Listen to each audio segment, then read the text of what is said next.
This is the EZ Pedaler T500, and it's a 2015 edition, so it's got a few little upgrades, most notably the display panel. So it's nice, it's like digital now, you've got a lot of readouts instead of just LEDs, giving you some idea of your assist and charge level. I really like that. Also, there's kind of like a new wiring harness that's really nice right up here, and they're all color-coded if you disconnect them.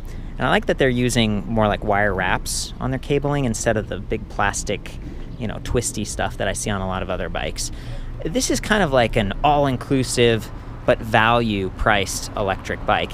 And the company has a few different models. There's like the X350, it's kind of like a folding bike, and then there's the T350, and it's kind of a step through like this, but the frame's a little smaller and the wheels are 24 inches. And then there's the T500 that we're looking at here. The frame is 17 inches, a little bit bigger, and then it's got 26-inch wheels.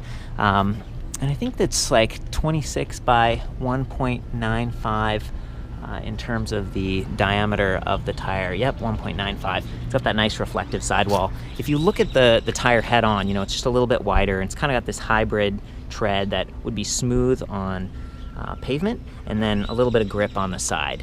Fenders are, you know, basic plastic, but they got these nice mud flaps, so they're pretty full length. You're not going to get like a rooster tail going on or anything like that. It's got a rack, 25 kilogram weight limit, which is about 55 pounds, and it's got the little spring latch thing. Standard size tubing, so you can easily hang some panniers or put a bag on it. It's even got pannier blockers on the side.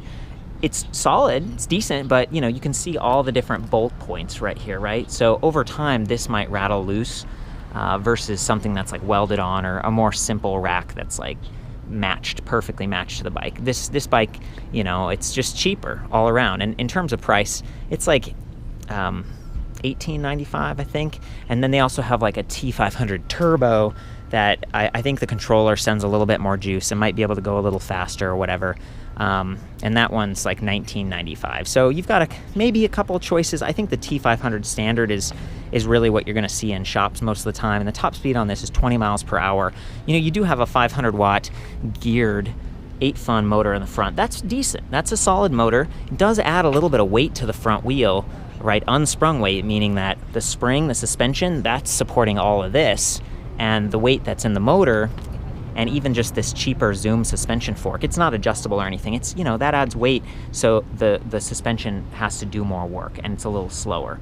Also, the light is attached to the suspension, so it might be bouncing up and down more than if it was connected to the head tube or the handlebars, but at least it has a light. You know, it's LED, it's got a built-in reflector, and it actually runs off of the main battery pack, which is not true of the rear light. This one, also kind of an integrated reflector. This one uses its own batteries, and it's got this manual like on-off switch. Okay, so, you know, could be improved, could be wired in like the front one. And, you know, it might lead to situations where you forget. You turn off the bike, you think you're all set, you leave this one on, it runs out of batteries. You know, at least it has a rear light, right? So you're kind of getting everything at a decent price, but everything's like, you know, middle of the line in terms of quality. Aluminum alloy pedals, these work all right. They're not super big, and the rubber can get a little slippery if they get wet. So I like the Wellgo ones. They sell them on Amazon, and they've got like I don't know, what, like spikes kind of thing that you can screw into them. Decent kickstand. It holds the bike relatively straight, but I noticed that when you kick it up like this, it really doesn't go too high. So sometimes you're riding next to a curb and it hits the curb, and that's no fun. I love that the battery is in the middle of the frame because it helps to balance out like the internally geared hub in the rear and the motor in the front. Most bikes I test ride are kind of rear heavy. This one has a little more weight in the front, and again, that weight of that motor, it does impact steering a little bit, and depending on the terrain, the surface that you're on, there could be a little bit of spinning, but given the size of the wheel, 26 inches, probably not a whole lot. So I feel like this is the obvious choice for like taller people who are maybe weighing a little bit more versus the T350, because again, it has a 350 watt motor. Still very easy to, you know, climb onto. You just step over like this, no problem, easy to stand over.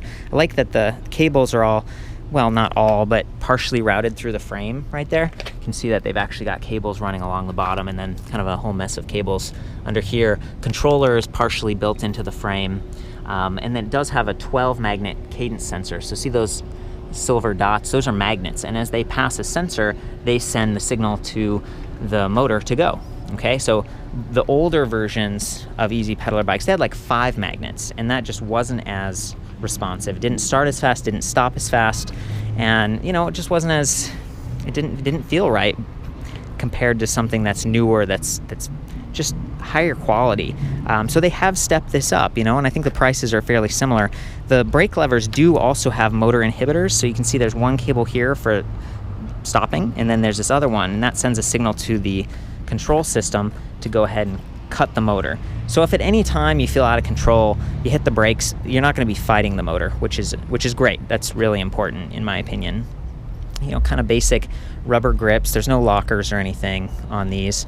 The pedaling system is the other big, like, kind of an upgrade on this bike. It's meant to be simple and clean and reliable. So you've got a 3-speed internally geared Nexus hub, and you can switch it without even moving the bike, which is kind of cool. It does take like a little bit of movement to actually have the gear change, but it's not like a derail your arm where you might be messing it up. So when you do that,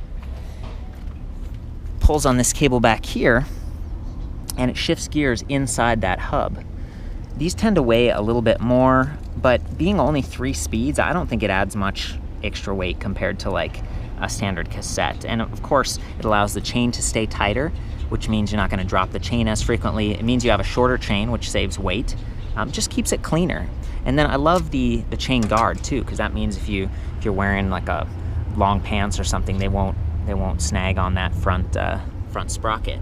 So good stuff. 3 speeds is a little bit limiting at times though. You know, there's gear 1, and that's great for starting and for climbing. And then there's gear 2, and that's kind of, you know, 10, 15 miles per hour. And then gear 3, that's your up to 20. It works, but there's just not a whole lot in between. And there's definitely a point where you're going as fast as you can, and there's no more gears. So keep that in mind. That's the trade-off for keeping it simple, and I think it's probably worth it for something like this. It's going to be used around the neighborhood or just to get downtown and back, and you're saving some money. Just kind of keep that in mind. So it might be a good time to hop on, but I do want to hit, actually, I know it's not a good time to hop on. I like that it has suspension. I mentioned that earlier as being added weight, but it does smooth out the ride along with those bigger tires. The seat is also nice and soft, and it's got this cool flip-up lever like that, so it makes it real easy to get to the battery. And we'll go ahead and unlock the battery. You can slide it up. There we go. Comes completely off if you want. And it's 36 volt, 12 amp hours. So it's a little bit bigger than the T350, meaning you probably go a little bit further. But again, you've got a larger motor that's probably using more energy. So I don't know, it's a trade-off. This weighs about 8 pounds, and the whole bike weighs about 58 pounds. Okay, so this is almost a 60-pound bike versus the T350. It's like a 54-pound bike. You know, and some of that's the motor, and probably mostly the motor and the battery. So the frames are fairly similar. Okay, when you're ready to go, push the key in, and then you click it over to on. The key won't come out, unfortunately, in the on position, which means that if you have a keychain, it can be dangling and kind of, you know, clinking on your frame. And that's not something I love. You know, I like to be able to take the key out personally, but, you know, just so you know. You can put the seat back down. Also, this quick release for the seat tube, I noticed that if you, let's see, if we try to lock it this way and tuck it in, see, it like actually hits the battery pack, so you might have to angle it down or something. I'm going to go ahead and take the seat tube out and try to get a measurement for you. 27.2 millimeters, so, you know, if you wanted to soften the ride up even more, you could get like a thud buster and put it on here. And that would be an improvement in terms of comfort, but the saddle's not bad. You know, you got this nice swept back handlebar, adjustable stem, so it's upright. You've got a good view. You're not going to get a sore back or a sore neck with this bike. Yeah, I think now it's time to go for a ride. Now we're ready to hop on and ride around the neighborhood a little bit. There we go. I have turned the key to on, and now I'm going to press that power button. Brings up the display, and it does swivel a little bit. You see that? Kind of angles it so you reduce the glare from the sun. If you press the power button again, it goes from odometer to trip meter, voltage, current, and timer. Okay, so that's kind of cool. but the real focus here is the battery. It's got 6 dots for how full it is, speed in miles per hour, and then assist level. And it seems to start in assist level 1. You can go to 0, and that's throttle only mode. And the throttle, you know, it's pretty well positioned here. You know, a little bit of reaching with your thumb, but it's not too bad. And then of course, all the way up to 5 levels of assist. The higher you go, more power you get, but also the faster you use the battery. If you want to turn on the light, you hit this little CUR button, and there it is. There's the light. So I'm gonna leave the light off, and might just start out in throttle mode, just to show you what that's like.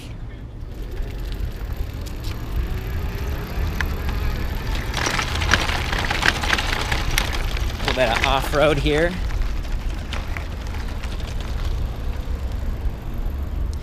And I should have mentioned earlier that the brakes are cable brakes, like mechanical. So you can see there's a V-brake in the front right there. In the back, they've got a band brake, and it doesn't stop quite as fast, but you know, I guess it's not as complicated, and it's sort of like compact with that internally geared hub. I'm gonna go ahead and take it up to a little hill over here and give you some idea of climbing ability.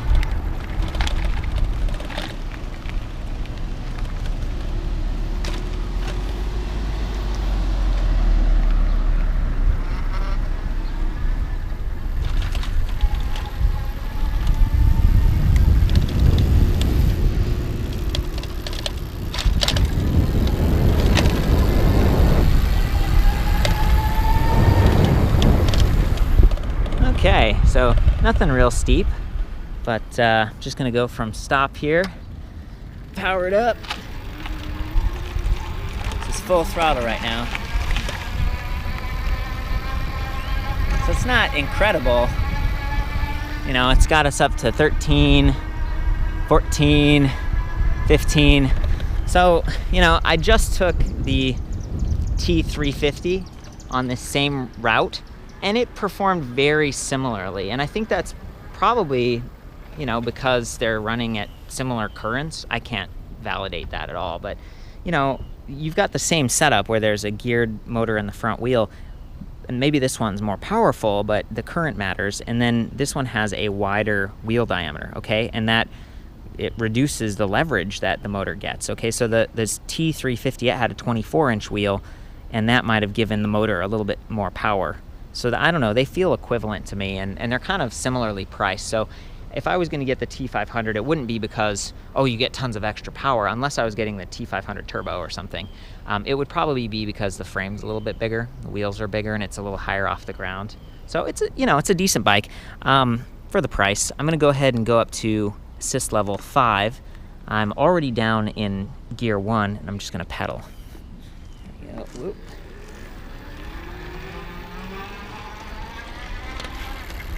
You can see how responsive it is when I stop pedaling. Oh.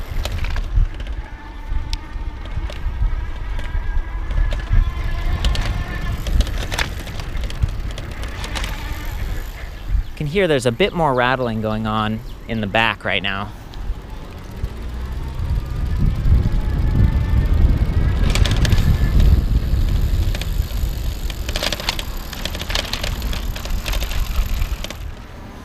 Pretty upright seating position.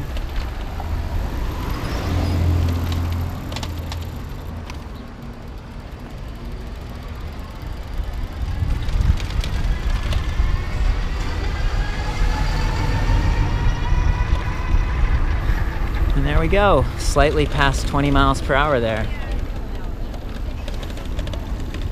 Sweet. Well, that is the EZ Pedaler T500. Again, it's kind of a value bike, but it comes with basically everything you need to just get out there and ride, except for maybe a bottle cage braze-ons. You know, there's nowhere on the seat tube or the down tube to mount a bottle cage, so you might have to, you know, use that rack in a bag or something, but you know, otherwise pretty good. I like the upgrades they've made for 2015, and it's nice to have some choices in the more affordable range. So for the full write-up on this and more EZ Pedaler reviews, I'll see you back at ElectricBikeReview.com. If you get this bike and, you know, maybe you think I missed something or you want to do your own review, go ahead and do a video response, or, you know, add your voice to the comments in the forum, and I'll see you there.